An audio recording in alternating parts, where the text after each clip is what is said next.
Otra enfermedad de las arterias es el aneurisma. Un aneurisma es una protuberancia similar a un globo en la parte de un vaso sanguíneo debilitado. Si la protuberancia estira la pared del vaso demasiado, el vaso podría reventarse. Cualquier condición que haga que las paredes de las arterias se debiliten puede llevar a un aneurisma. La arteriosclerosis, el fumar y particularmente la presión sanguínea alta aumentan el riesgo de aneurismas. Heridas profundas, lesiones o infecciones pueden también provocar protuberancias en los vasos sanguíneos. Un aneurisma en la aorta, la arteria que lleva la sangre del corazón al resto del cuerpo, puede causar falta de aire, voz ronca o áspera, dolor de espalda, dolor en el hombro izquierdo o en el omóplato. Si el aneurisma está en el área del estómago, puede causar dolor o sensibilidad, malestar estomacal o incluso pérdida de apetito. Para los aneurismas en el vaso periférico o aórtico, el tratamiento implica revestir o reemplazar la sección debilitada de la aorta con un tubo artificial llamado injerto. Una condición o enfermedad relacionada que se desarrolla en las venas es un coágulo de sangre, también llamado trombosis venosa. Esta condición es muy seria y puede ser peligrosa si el coágulo sale de la vena y viaja a los pulmones, en donde puede bloquear completamente el flujo sanguíneo. La falta de actividad física o estar postrado en una cama por mucho tiempo puede retardar el flujo sanguíneo al punto de que se comiencen a formar coágulos de sangre. Cuando un coágulo de sangre se desarrolla en las venas cerca de la superficie de la piel, puede haber una ligera inflamación, sensibilidad y enrojecimiento. Los síntomas de coágulos en las venas más profundas pueden incluir inflamación de tobillos y pantorrillas, sensibilidad, enrojecimiento, calor alrededor del área afectada y dolor cuando se elevan los pies hacia arriba. En la mayoría de los casos, el tratamiento consiste en tomar un anticoagulante, permanecer en cama y mantener las piernas levantadas de 3 a 5 días. En el caso de un coágulo de sangre en los pulmones o para aquellos que no pueden tomar anticoagulantes, se debe colocar un filtro en el vaso sanguíneo para llevar la sangre desde las piernas hasta los pulmones, evitando así que cualquier coágulo llegue a los pulmones.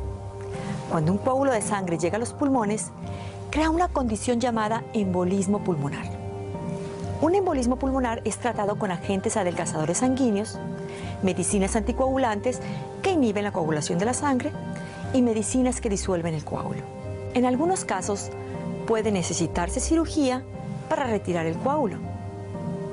Los embolismos pulmonares son extremadamente peligrosos porque no presentan síntomas y pueden causar la muerte repentina. Cuando los síntomas ocurren, se puede presentar dolor en el pecho cuando se inhala, falta de respiración, tos con sangre, mareos y a veces desmayos. La enfermedad que más hemos escuchado es el ataque al corazón, infarto de miocardio, IM, o infarto agudo de miocardio, IAM. Los ataques al corazón son causados por la obstrucción de un vaso que suministra oxígeno al corazón, es decir, una arteria coronaria. Cuando una arteria coronaria es obstruida, no es posible que la sangre y nutrientes llenos de oxígeno alcancen una sección particular del corazón. Si el músculo del corazón carece de sangre, se morirá. Asumiendo que se proporcione rápidamente cuidado médico, el daño del músculo del corazón puede ser reducido. Pero una vez que la sección del músculo del corazón muere, el daño es permanente. 3 de las causas más comunes de ataque al corazón incluyen: número 1, estrechamiento u obstrucción de la arteria coronaria causada por la placa. La obstrucción finalmente detendrá el flujo sanguíneo o a la sección del corazón alimentada por la arteria en particular. Número 2, un coágulo de sangre en otra parte del cuerpo. Es posible que un coágulo de sangre se forme en otra parte del cuerpo y luego viaje a una arteria que ha sido estrechada por la placa. Como la arteria está estrecha, el coágulo de sangre podría alojarse en la arteria, generando inanición de la sangre y nutrientes a una parte particular del corazón. Número 3, un coágulo que se forma en el lugar de la placa suave, en el interior de una arteria. Cuando el interior de una arteria está cubierta por una placa, es probable que la placa se quiebre y sangre. Esta placa, la cual tiene una cobertura delgada, es llamada placa vulnerable. Cuando la placa vulnerable se rompe, esta puede formar un coágulo de sangre. El coágulo crece tanto que bloqueará el flujo sanguíneo a la sección del músculo del corazón alimentado por la arteria. La señal de un ataque al corazón se presenta con un repentino y agudo dolor en el pecho, que se siente como una sensación de presión aplastante o un fuerte peso en el pecho. El dolor puede migrar al brazo, a la quijada, al hombro, a la espalda o al cuello del lado izquierdo. Las mujeres experimentan de forma alterna una sensación de ardor en su abdomen superior, junto con mareo, malestar estomacal y sudor. Debido a que las mujeres no necesariamente experimentan el típico dolor en la parte izquierda del pecho, muchas veces ignoran los síntomas que indican que están teniendo un ataque al corazón. La severidad de un ataque al corazón está determinada por un número de factores tales como: un ataque al corazón puede causar un latido irregular del corazón llamado arritmia.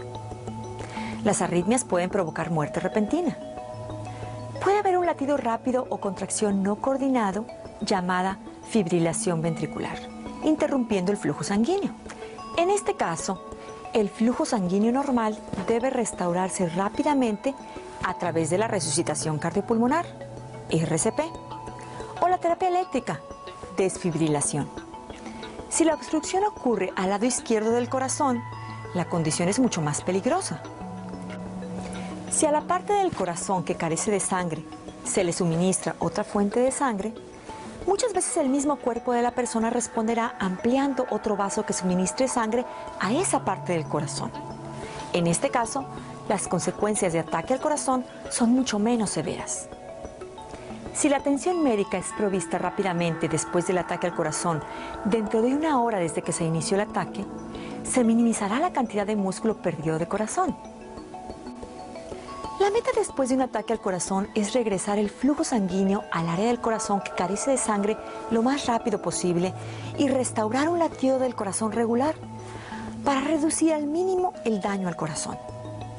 Los tratamientos incluyen administración de drogas para disolver los coágulos de sangre y regresar el flujo sanguíneo a la normalidad, así como también angioplastía con globo y prótesis endovascular, stenting, los cuales son verdaderos procedimientos de intervención física para abrir el vaso sanguíneo en cuestión y restablecer el flujo sanguíneo en el vaso, así como el músculo del corazón correspondiente. Ahora quiero hablar de una enfermedad que muchas personas frecuentemente malinterpretan por ataque al corazón. Muchas personas que experimentan un dolor agudo en su pecho no están en realidad experimentando un ataque al corazón, sino que están sufriendo de una condición conocida como angina, un síntoma de enfermedad de la arteria coronaria. En la angina, a diferencia del ataque al corazón, el músculo del corazón no está dañado permanentemente y el dolor generalmente desaparece descansando. La angina específicamente es un dolor agudo en el pecho que ocurre cuando un vaso enfermo en el corazón, una arteria coronaria, ya no puede distribuir suficiente sangre a una parte del músculo del corazón para cumplir con sus necesidades de oxígeno. La angina generalmente ocurre cuando el músculo del corazón tiene una necesidad extra de sangre, por ejemplo durante el ejercicio, pero también puede ser provocada por estrés emocional, temperaturas frías o calientes extremas, comidas pesadas, el alcohol y el fumar. El dolor no dura más de unos minutos, pero si dura, puede ser señal de una repentina obstrucción total de la arteria coronaria, es decir, de un ataque al corazón. El tratamiento más común de la angina es un cambio de estilo de vida y medicina. El programa de ejercicio debe ser aprobado por un doctor y se deben controlar los factores de riesgo, tales como la arteriosclerosis, la presión sanguínea alta, el fumar y el exceso de peso. Comer saludablemente, no fumar, limitar la ingesta de alcohol y evitar el estrés son generalmente parte del régimen prescrito en respuesta a los ataques de la angina. La medicina más usada para la angina es la nitroglicerina. Funciona casi instantáneamente ampliando los vasos sanguíneos, lo cual mejora el flujo sanguíneo y permite que más sangre llena de oxígeno llegue al músculo del corazón.